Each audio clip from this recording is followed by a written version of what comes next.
So there's at least 3 things that you need to be tracking if you want to try and achieve some sort of body composition goal.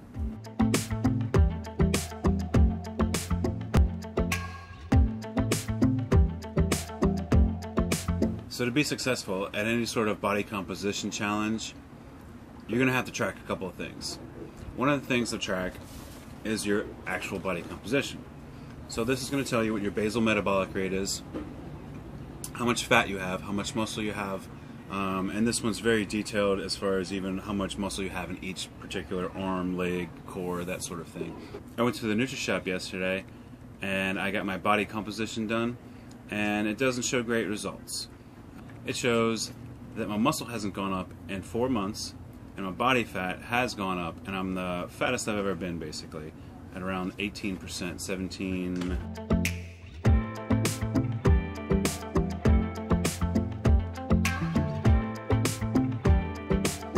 So I've decided to do a personal 8-week challenge, and a goal that's going to be fairly hard to achieve for myself, which is going to be gain 8 pounds of muscle over the next 8 weeks.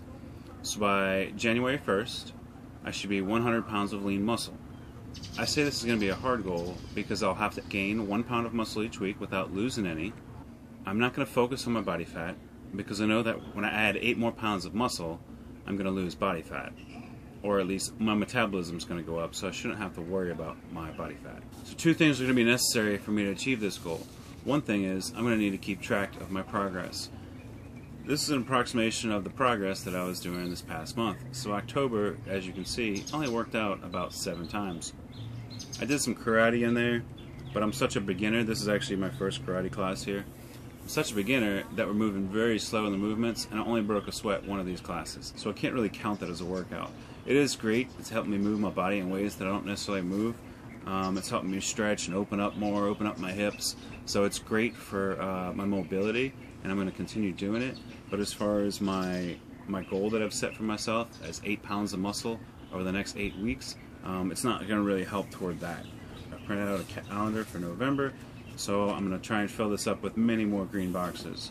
To build 8 pounds of muscle in 8 weeks, I'm going to have to work out 5 to 6 times a week. For my first meal today, I'm going to have a Grab the Gold bar and a Chobani Greek yogurt. In total, this is going to be about 38 carbs, 20 grams of protein, 5 grams of fat. When tracking my macros, that's basically all that I'm tracking. I'm going to try and eat clean food. I would say that 20 grams of protein is about the bare minimum that I'm going to want for a meal. For a female, that's a fine amount of protein, but for a male who's trying to bodybuild, closer to 35 or 40 grams is what you want to be hitting at each meal. So after this meal, probably about an hour later, I'll be eating a protein shake or a protein smoothie. The other thing that you're going to need to be successful is to make sure you're tracking your progress. If you would like to get something like this done, I go to the Nutri-Shop North Shore. Just tell them that you would like to do the in-body test. You can't be pregnant if you do this, and you can't have a pacemaker. Also, you're not going to want to eat an hour before you go or work out 2 hours before you go, or it's going to throw off your numbers. It's going to give you a poor readout, and they're actually not even going to let you do it because it's just a waste of their time and yours. So make sure you go fairly fasted and before you get your workout to get your correct basal metabolic rate. Mine right here, as you can see, is around 1,950 calories. This means that if I sit still all day long and don't move, I'm going to burn 1,950 calories. Since I'm going to be getting a workout each day, and I go to work every day, I'm going to burn probably close to around 2,600 calories. So that's what I'm shooting for each day. I don't want to get any less than 2,600 calories. So it's going to tell me where I'm at. And every 2 weeks I'm going to go back in, and I'm going to rescan my body and see if I'm making progress. If I'm making great progress, then I'll keep doing what I'm doing. If I'm not making so much progress, I'll have to adjust things and I'll have to change. I might have to eat more protein. I might have to eat more carbs. You'd be surprised when trying to build muscle how many carbs you actually have to eat. So throughout the day, I'll keep track of these macronutrients, and I'll add them all up at the end of the day. I'm trying to hit over 200 grams of protein and around 150 grams of carbs, and I'm really not sure my fat's going to be, but I'm going to track it, and I'll track my progress, like I said, on the in-body test, and see how I'm doing. And if I need to add in more fats, I will.